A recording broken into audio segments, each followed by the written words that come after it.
Hi, my name is Rachel Nolfi, and I'm going to be doing the presentation for DP3 for Team 17, and I'm going to present you leaf boards, making travel a breeze.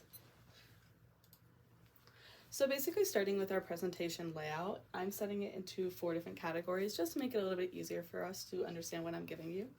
I'm starting with our product story. I'm going into our design specifications, technical benchmarking, and our final design.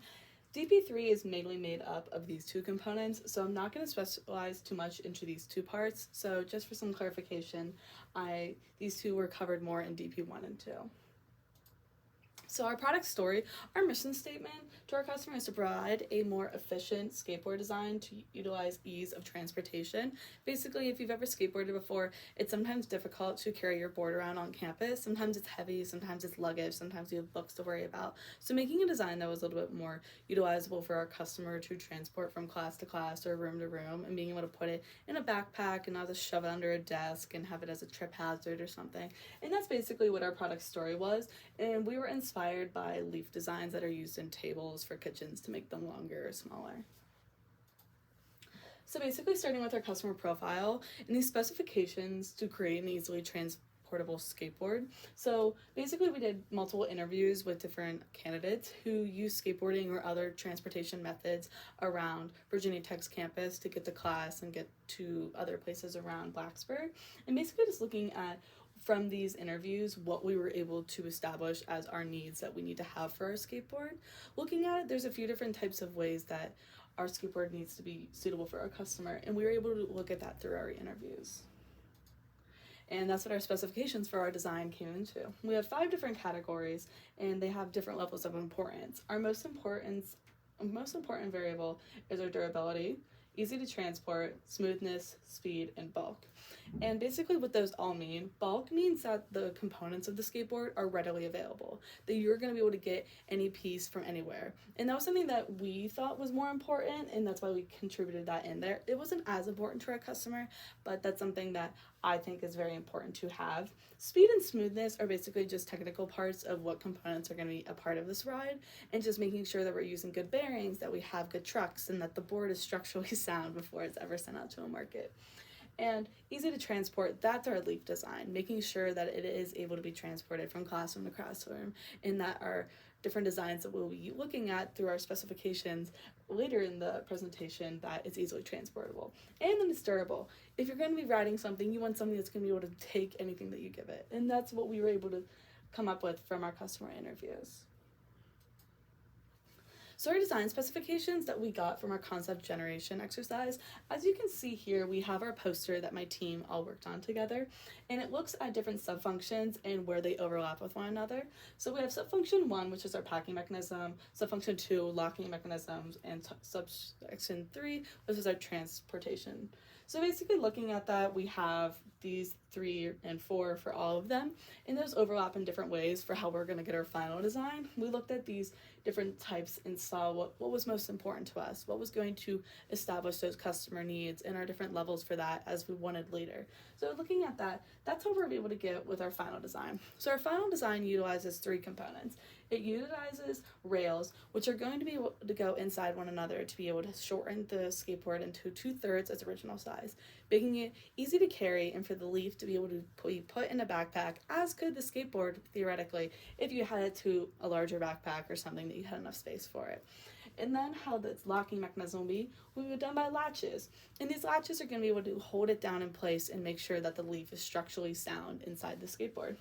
And then for our transportation mechanism, we just chose hard wheels. They're the basic type of skateboard wheels that you'll see in any other design of a skateboard. So beginning with our technical benchmarking, that when we're considering our design, we need to consider what intellectual property was already owned by someone else, was already invented by some other engineer or some other creative designer. And from that, when we were looking online, we have 5 other ones that we touch on in DP3, but I really wanted to touch on this one, and this is the number 4, a little lengthy to say. But what I really liked about it is that it's foldable to 1/3 of its size, and that was something that we looked at earlier in our concept generation exercise. It's the different types of folding mechanisms and how the board would be able to be folded or how it could be shrunken in different sizes. And this utilizes that. It was issued in 2011 and it's not going to expire until 2031. So it might be in a manufacturing stage or it might come out one day. So I thought that was really interesting design, and it's complementary of our design. It's also a collapsible skateboard, but just in a different way. We use latches and rails, but they use a folding lock that would be able to fold into itself. And I just think it's really interesting to find other ideas like this, but we have to look at how it's going to affect our design and making sure that we're not stealing intellectual property from any other engineer, making sure that we're following our true design. So one other thing that we had to look at is failure mode and effective analysis and our results. So looking at what items of our design could fail and how they could possibly fail and how we could test for that and detect that in manufacturing or in the assembly stages, and just making sure that the skateboard is ready for our market before we would ever send it out. So we have it in 3 different sections: the rail system, the leaf section, and the locking mechanism. They all could become failed through that they weren't functioning correctly. The rail system would not shrink or expand the board. The leaf section is not structurally sound. It would not stay within its component. It could fall through or break. And the locking mechanism is that the rails and leaf do not lock in place together. So this would be really bad for any of our customer to look at because it could cause the customer to become injured. It could release the structural integrity of the board, and overall this would not be good for our market. So if we're looking at this, the most severity of our 3 is our leaf section, and the reason why is because the rider's weight in the environment could allow the fatigue of the leaf and that the board could collapse in and our rider could become injured, and that's not something anyone would want. So how we could prevent that is using material testing and using very strong material for our leaf and being able to have braking tests and see what forces it's able to withstand, and making sure that we're doubling that up of our expected weight of our rider, and just making sure that with all other sections that we're going to be holding true to that value. And then for here, with our design for assembly of our product, looking at how our product is going to be assembled, look at how it's going to be built, and looking at the time for that.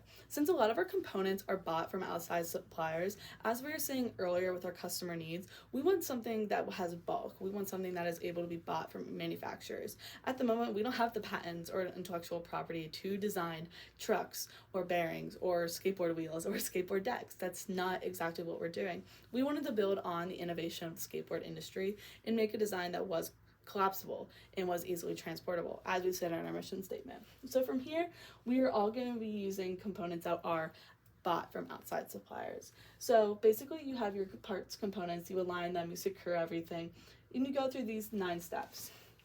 And it starts with orienting the parts, aligning locking mechanisms, and using pre-drilled holes. Secure the locking mechanism, flip the board pieces over, align sliding rails and pre-drilled threaded holes. Secure the sliding rails using 2 short screws. Flip the board over, align board parts to be a tight fit, and secure the locking mechanism. As you can see, it's a little bit of a lengthy process to build this, but it is a larger component, and that our design is a little bit of a larger design. So the whole time it's going to take is 444 seconds. I like to round up a little bit there. And the predicted assembly cost per hour of item is 1.85. So looking at the row columns and all of these through our different tests and that's what we were able to get with that. And then, as I was saying, all of our components are going to be bought from outside suppliers, so our bill of materials for our product are listed here. Our skateboard was bought from Walmart, our board rails was bought from Amazon, our latches were bought from Lowe's, and as you can see, the cost for everything was around $55, which is nice that it was below our original market value, and we were able to get some sales on that. And we're looking at our ETA with that and making sure that every item was going to be here within time of our assembly. And then now we can get into our CAD models of our final design. As you can see here, we have the 2 gray pieces, which are going to be the deck of the skateboard, and the purple piece, which is going to be the leaf. That is going to be the separable component of our skateboard. And as you can see here, the 2 blue parts are the rails, and the silver components, those are the latches.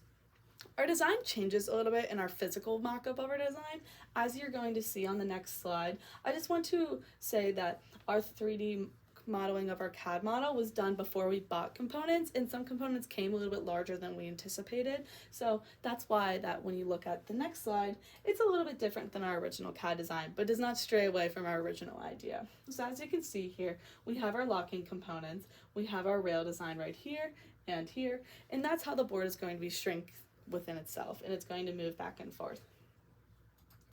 And a little bit of a reflection on our final product and what we can improve on. What I think personally we can improve on is the ride slail methods, making sure that they are going to work together. Our rails did come in manufactured package, but they were a little deformed, so that allowed for our rails to not slide as evenly as we anticipated, and it allowed for us to be a little nervous about our final design, but it ended up working, but it just wasn't the way that we anticipated. So I would rather use larger latched wheels that had bearings on the inside for an easier support, and they have larger strength. But the thing is, at the time, that was much out of our price range, so if this design would continue, that was definitely something we would consider.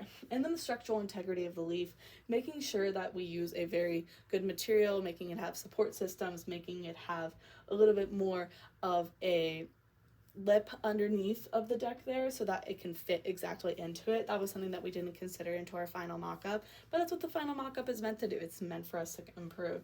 And then our locking design, I would rather have had a snap-down latch versus a twist latch, that it would be able to shrink the leaf component inward and that it would all snugly fit together. These designs is kind of allowed to stay together, but I would rather have had something that did that. But the reflection of our product is to improve, and overall this was a really great experience, and I was really happy to get to do it. Thank you very much.